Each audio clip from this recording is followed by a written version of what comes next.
Hi, Dan. Welcome to Funnel Vision Podcast. Excited to have you on today. Thank you. Likewise, Elana, thrilled to be here and looking forward to an interesting discussion on sales. Yeah, for sure. So jumping into first question here. When you shift your focus from chasing the close to truly providing value for your clients, how does that change the sales concept, change the sales conversation or that customer's perception of you? Yeah, I would say the first thing that it does, which is really important, is builds trust. Because there's a natural sales resistance out there. People are getting sold to all of the time. And in most instances, people are being sold to on things that they don't need or want. So when you approach it from a standpoint of how can I provide something of value to you, that builds trust. They start to look at you as a problem solver as opposed to somebody that's trying to sell them something. And that's the way you want to be viewed. You don't want to be viewed as somebody that's just looking to make money off them. You want them to see you as somebody that can add value to their business and solve a problem that they're currently experiencing. Yeah.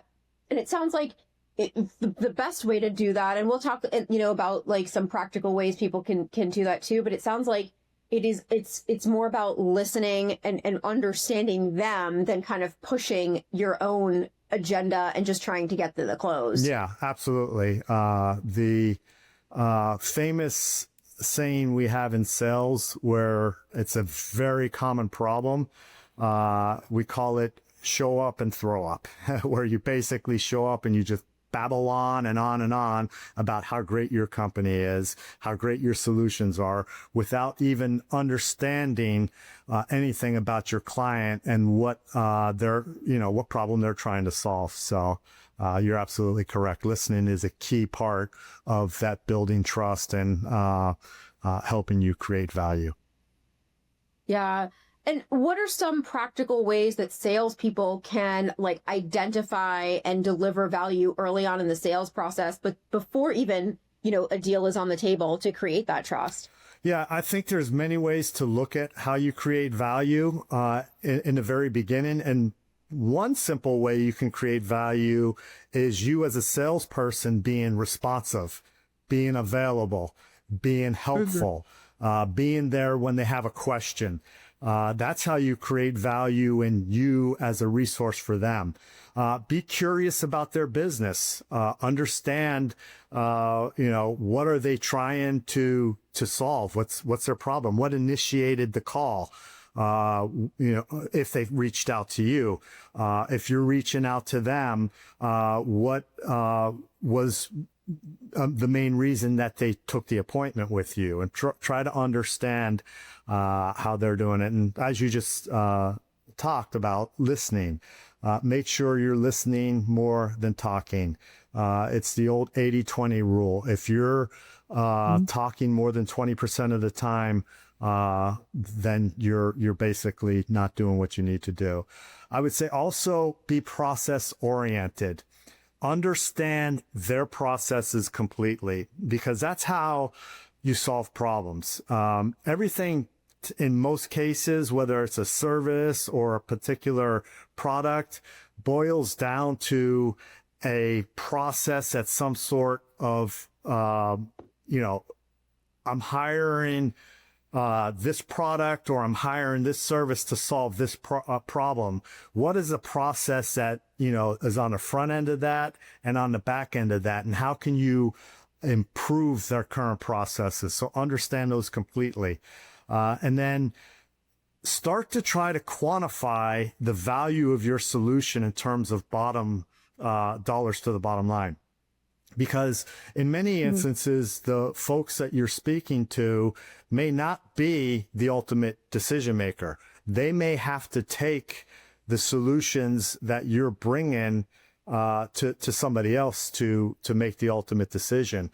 And you help them when you're able to help them quantify the solution in the bottom line. Now, that's going to come towards the end, But sometimes in the beginning of the process, you may recognize some things right off the bat that helps them determine that, hey, there's, a couple $100,000 in savings here that can elevate you to one of the top vendors to look at early on in the process.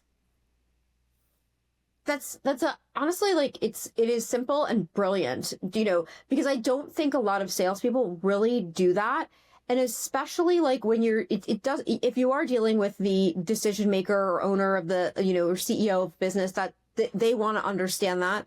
But if you're not dealing with the decision maker, don't let that person go back and figure it out by themselves. Exactly. Like, give them all the answers, make it easy, because then they're taking it and they're selling it up the chain. Absolutely. Right? Like, they've got to get approvals. They've got to, so if the easier that you can make it for them and like lay out that information, like, this is what we're going to save you, this is what it's going to be, like, it makes it easier for them to then, kind of become because what you want is for them to become your champion. Yeah, exactly. Right. And for them to advocate for you internally. Yep. If they are not the decision maker, they've got to give them all the answers to how they can take this up the chain and prove, show that value, which is brilliant. The second thing, when you said process, I was thinking, you said, oh, you want it to be process oriented. My mind went to like yourself as a salesperson, make sure that you're going through your own sales process. But what you said was understand their process. Correct. Yeah. Which is great. Like, and again, I think that's a place where a lot of salespeople don't go. They're going to follow their own process. The sales process is in their playbook and has been laid out for them. But understanding your client's process, like the process of, just how their operation works, what, steps they need to take, like in their business, and then also in their, how do we get to a deal? Like, how do we get from, what is the process now for them to take this back to, for their approvals, and what do they need to make that successful? So I think all of those things are so important for, for a lot of the things that you hit on there. Yeah. Well, understanding the processes from A to Z is where the value lies. And that's where you're able to quantify the value. If you do not understand that, you're not going to be able to articulate the value of your solution, and you're not going to be able to quantify the value of your solution. Yeah. Yeah. That's absolutely important, and just great bit of advice. Have you seen or been in situations where providing that value up front has led to bigger deals or, longer term client, relationships, and rather than like that close at all costs type of approach? Yeah, absolutely. Yeah, I would say my career has been built around that. And I would say the main reason is because I've always tried to build trust with my customers. Like I talked about in the beginning, build trust. I always tried to deliver more value to them than they expected from me. And once you do that, then you tend to get the opportunities to look at things maybe that they didn't even bring you in for. And often what will happen is a customer will buy one solution from you, but because you've delivered that value beyond what they expected and trust level so high, they start seeing you as a resource for other solutions within their organization. So I would say a good salesperson knows that, and a lot of it depends on the product. I mean, if you have one of those one-time products, you sell it and then you move on, that's a little different. I'm talking about a product where you're going to be engaged with the client on a regular basis. Those clients become potential ongoing prospects because there's always going to be other problems that that they're going to need to solve. When you have new solutions that you're able to sell in the future, those existing clients become your first prospects because you understand their processes already so well. And then you understand that this new solution we have will solve this problem for them. And then you can take it to them and ultimately end up, continually growing that relationship. Yeah, and you're right. It's all about building those long-term relationships, and it's built on trust. And one of the first things that you said was do what you say you're going to do, like Yep. follow up and be responsive. And that's Yeah. like one of the first things, such a simple thing. So many salespeople, again, don't necessarily do that, or they take too long or something else, but be responsive and do what you say you're going to do. If you say you're going to get back to somebody, or if you're going to answer a question or something, like that just is one of those like key things in there to build that trust. But yeah, I love everything that you said there. So pivoting a little bit to like salespeople and sales teams, when you're hiring for a sales role, how do you weigh the benefits of someone that has like industry knowledge and coming out of a specific industry versus a track record and is a proven salesperson in another field? Yeah. I'm an outlier here, and I can tell you many people in the industry are going to vehemently disagree with me. But the way I look at it is industry knowledge is a bonus. Okay. If they have the industry knowledge on top of being a fantastic salesperson, that's a bonus. But at the end of the day, I'm looking for someone that has a track record of results. Okay. Whatever they're selling, because that lets me know that when I bring them into a new role, no matter what the product is, the results are going to be there because they're results oriented individuals. And it also tells me that they understand, the art of selling. They know what they're doing, throughout the selling process. Just some of the things we were talking about before. They know how to create value.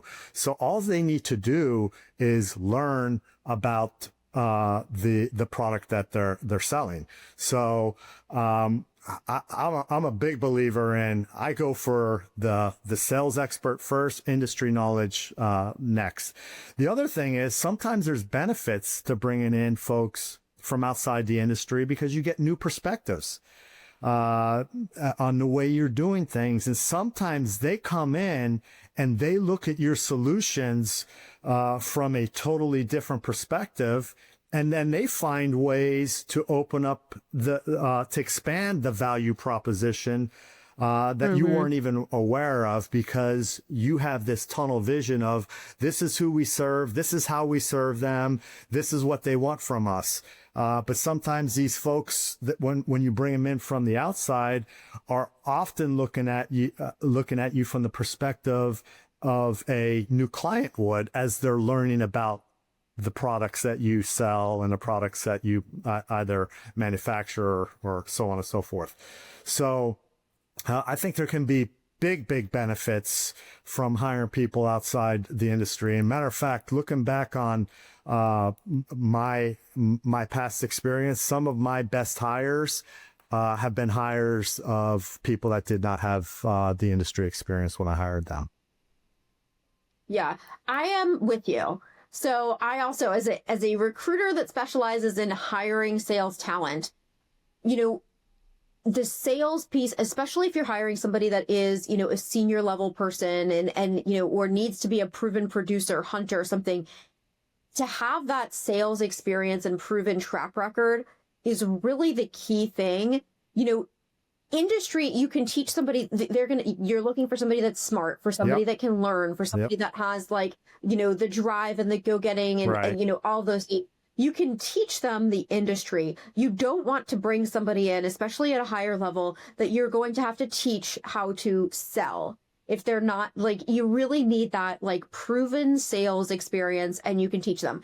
Now, a lot of our clients too, go for, yes, if that is your ideal, that's your ideal. But, looking at people, it's can be a different industry, but a similar industry, or a completely different industry, but someone that's sold to the same type of ICPs. Right. So someone that's sold into the same prospects that you're going after, completely different industry, but has the knowledge of the industry that you're selling to. That's also a great, kind of a great way to go. Yeah, absolutely. So there's a lot to it. And I have this conversation every day with clients of industry experience versus sales experience. And I am very much along the lines of having that sales experience is what you need.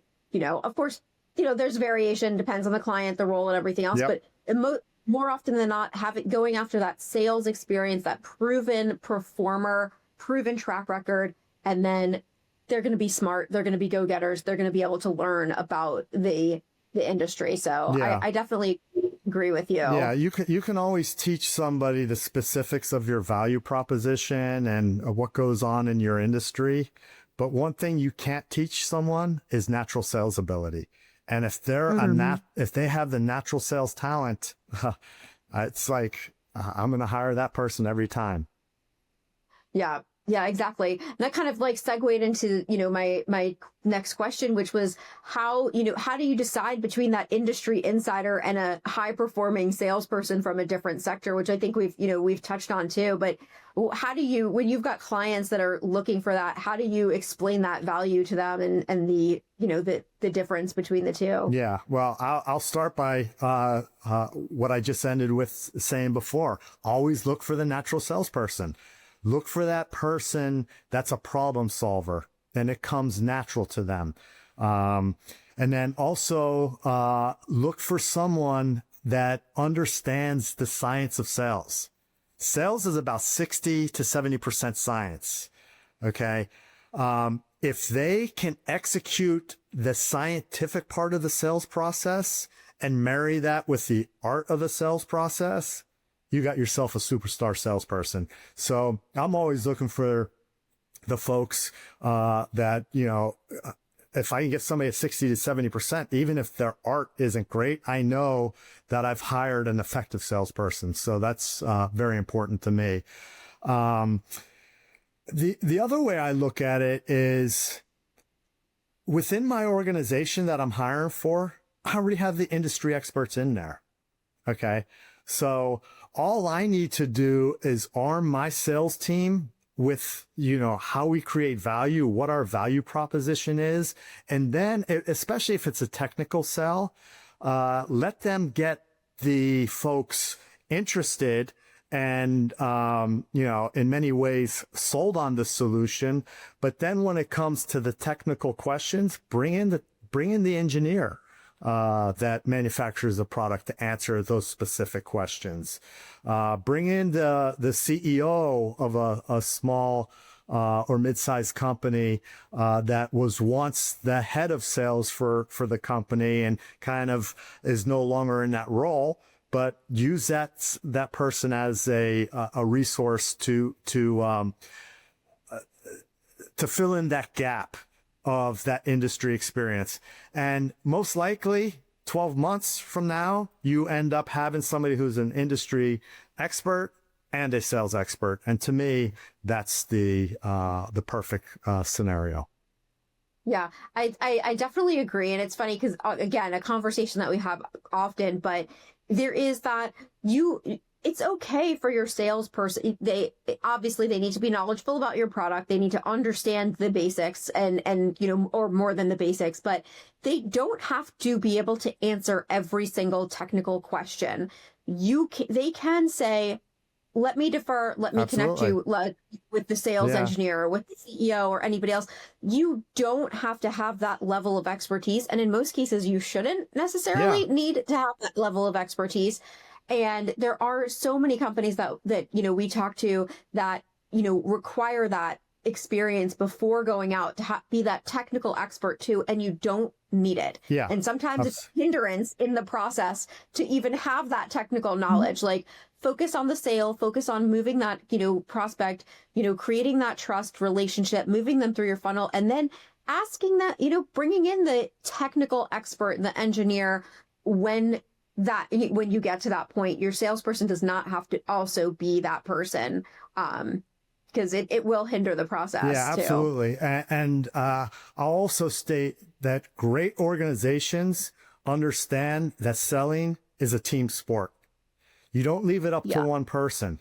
And there's so many benefits to including as many people in the organization in the sales process as you can, because there are many people within an organization that are manufacturing a product or developing a product who never ever get to talk to a customer. But if you get the opportunity to bring them into a sales meeting, a quarterly business review you're doing with them, or an opportunity for them to come in and explain some of the technical parts of what they're doing, and then they get to hear things directly from the customer, it changes the way the entire organization functions. And those organizations that are sales led and approach it from that standpoint are usually the most effective selling organizations that are out there. Yeah, I absolutely agree. I think that's makes total sense. So Dan, tell us and tell our Funnel Vision audience a little bit about yourself, who you are, what you do, and where they can find you. Sure. Well, I have over 30 years of sales experience, over 26 years of sales leadership experience. Most of my experience coming within a Fortune 100 company, FedEx.